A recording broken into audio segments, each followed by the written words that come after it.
Hi, so this is Tuulia of Honesty Europe, and I want to talk a little bit about facts versus imagination, and also what kind of role does our intuition play here?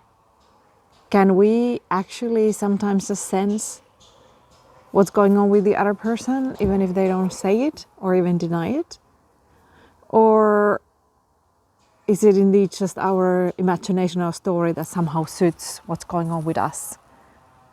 Like sometimes claiming the other person is angry actually somehow is benefiting us. Well, if you want to know what's true, the best way to find out is to ask. Ask the other person. I see your face, I see some expressions in your face, I hear your tone of voice, I imagine you're angry. Is this true?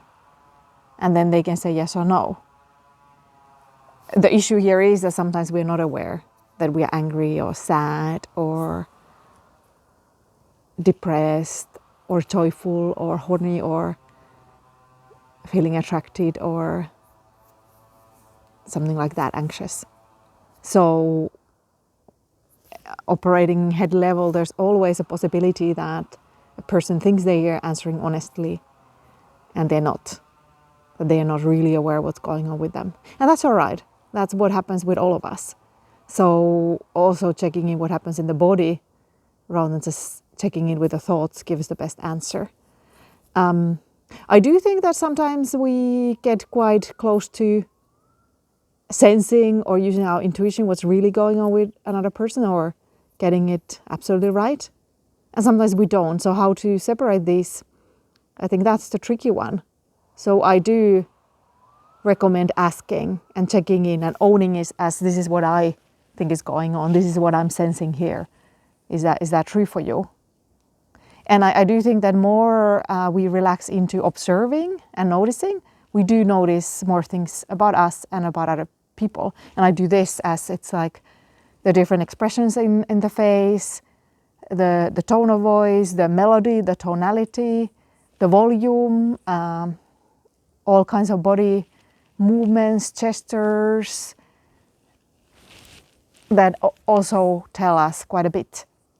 And especially if you know somebody well, you might kind of start to know their body language, read them in a way that you tend to be feeling sad or angry when you have this and that going on in your face or with your tone.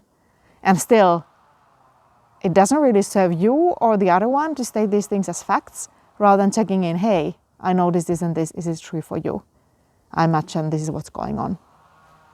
So still having a dialogue, because what does it really do for you to be right if you're still kind of somehow breaking the connection, as it's not an inquiry, a question coming out of curiosity, but rather from a place of I know what's going on with you, which tends to be a turn off for most people. People don't like being told what's going on with them rather than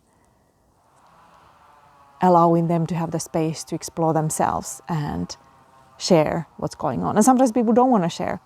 They don't want to share out of fear or guilt or whatever is going on there. And that's not wrong either. Not everybody is in the same place in terms of being open and honest. For some people, it's really scary, even like somehow dramatic or even traumatic if the setting is such that a person doesn't feel good or safe sharing. So yeah, while I do imagine when we get like very comfortable, relaxing in the being in the here and now and noticing ourselves and noticing the other, we can get closer to knowing what's going on with them. And still, how to use that knowledge, that awareness is another matter. Like, it's still sometimes not true, or it's more complex than just one thing, like you're angry.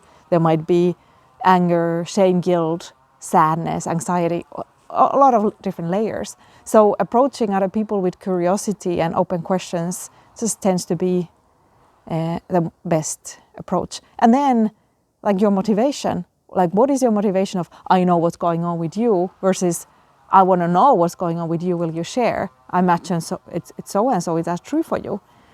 that kind of people who just like, bleh, I'm here to tell the truth, it's not very enticing, it's not very inviting, versus, hey, I'm sharing my motivation, I'm sharing my vulnerability, I'm sharing my thoughts and observations. Are you willing to share what's going on with you? And that's a very different place of relating. So in Radical Honesty, in the end of the day, it's all about connecting, it's all about noticing what's going on with me, in my body, in my surroundings, in my thoughts, and noticing what's going on in your face, in your tone of voice, in your body language. And it's all about establishing connection. It's not about right and wrong. Being right is a lonely place. It's not very interesting, in my opinion.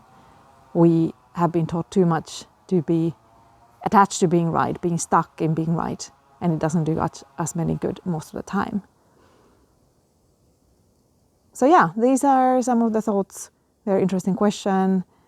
And yeah, I'm Tuulia of Honesty Europe. Happy to answer more questions as well. Ciao!